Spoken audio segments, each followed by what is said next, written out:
G'day folks, Sapper here with another World of Warships video. Welcome to BLUF, or Bottom Line Up Front, a series where I review ships but give you the need to know first thing and the in-depth meat further on. Think of it as a ship review video but with a TLDR and ratings for noobs and skills at the end. Edinburgh was a decent ship but with limitations. How does Neptune compare? Has she evolved from Edinburgh? And is radar a viable option? Let's find out. Here is my review of the Tier 9 Royal Navy light cruiser, Neptune. The bluff for Neptune is that she can pump out some impressive DPM, but is otherwise hamstrung by her oversized hull and very poor armor scheme.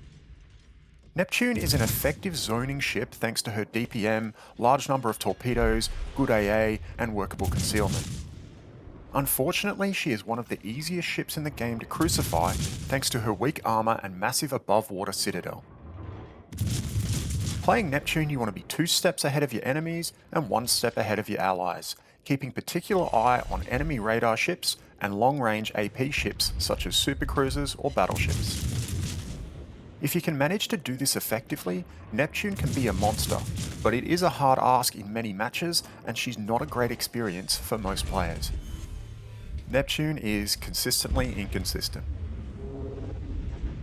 Before I get into the juicy details, don't forget to hit the subscribe and notification buttons if you want to see more of my content.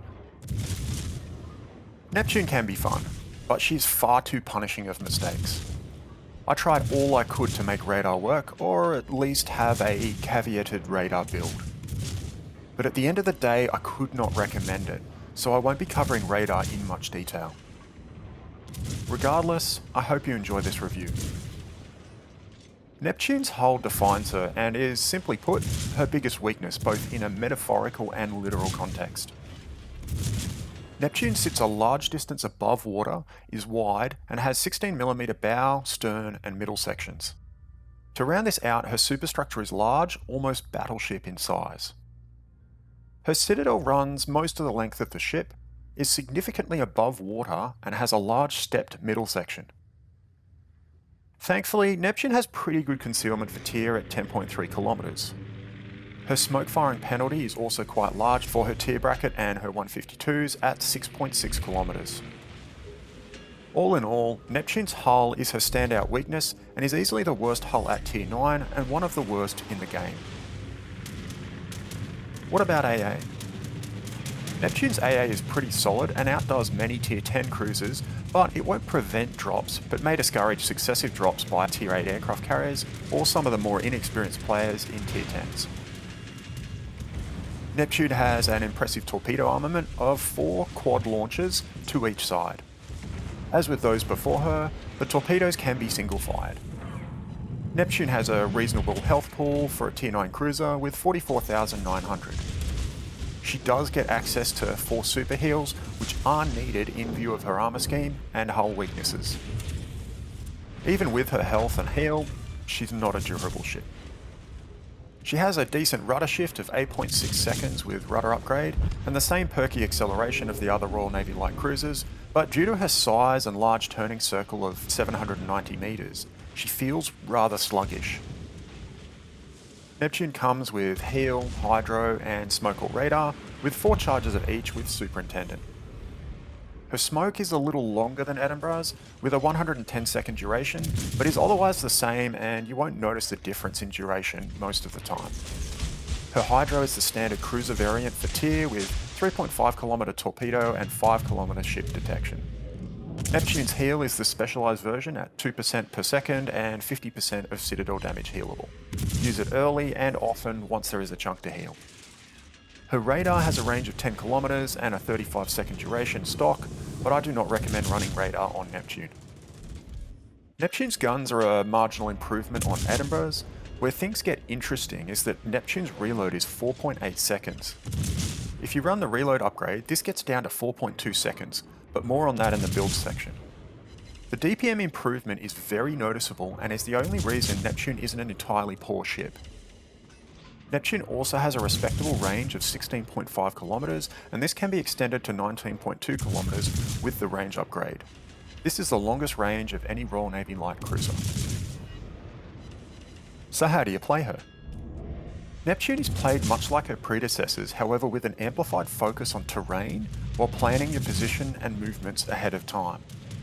The reason is that Neptune is the most exposed and easy to kill ship in the entire line thanks to her armor scheme and size, except for perhaps Emerald back at tier 5. When engaging in the core smoke cruiser gameplay, target selection can be varied to fend off multiple enemies. Neptune excels at this compared to her predecessors thanks to her brutal DPM. Neptune does work well with allied ships, particularly destroyers and aircraft carriers who can spot for her and allow her to keep her guns active.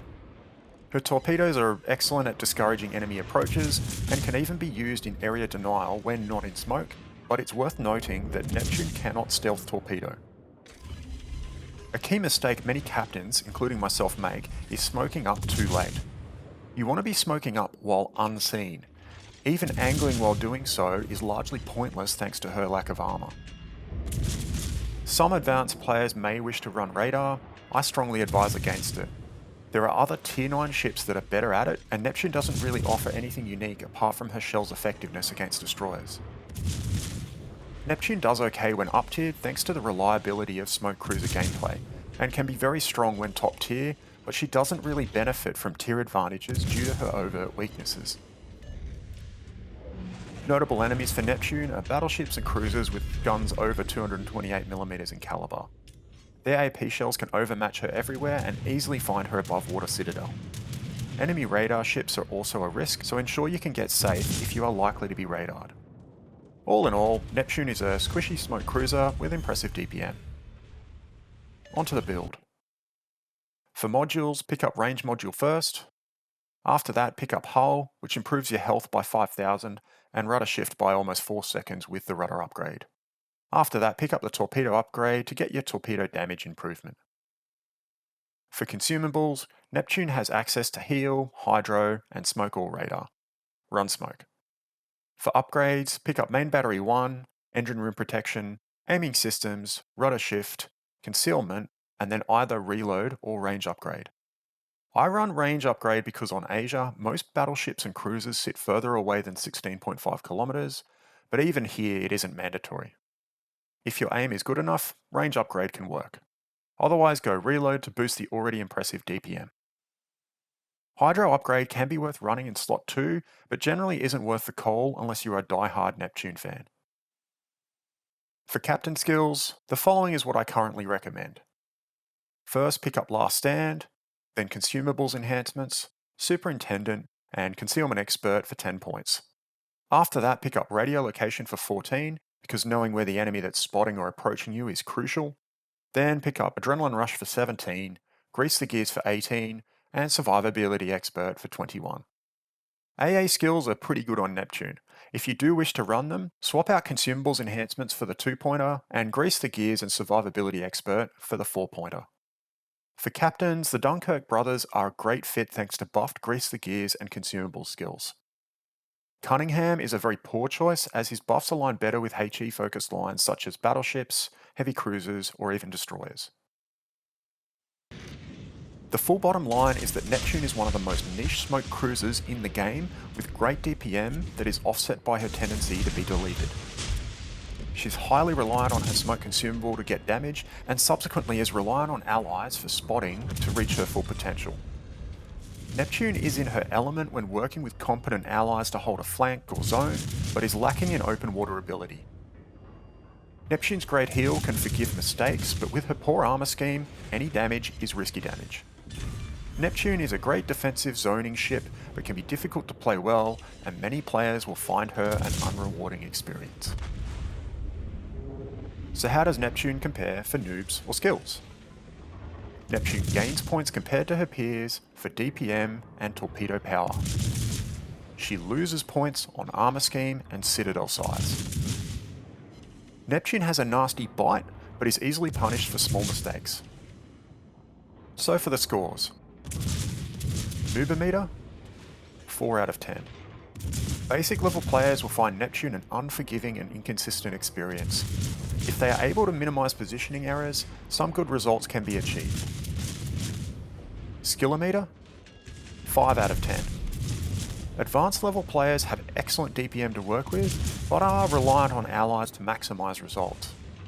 Due to vulnerabilities and reliance on allies, she doesn't have the greatest game influence potential. My recommendation is to free XP the range and hull upgrades, and then div up with some friends to get through the grind.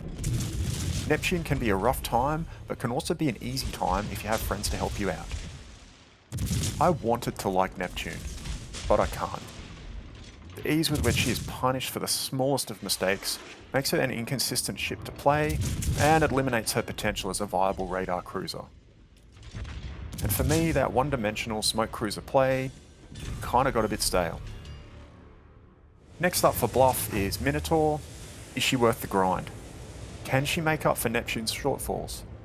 Is she still viable looking into 2022? We'll find out next time on Bottom Line Up Front.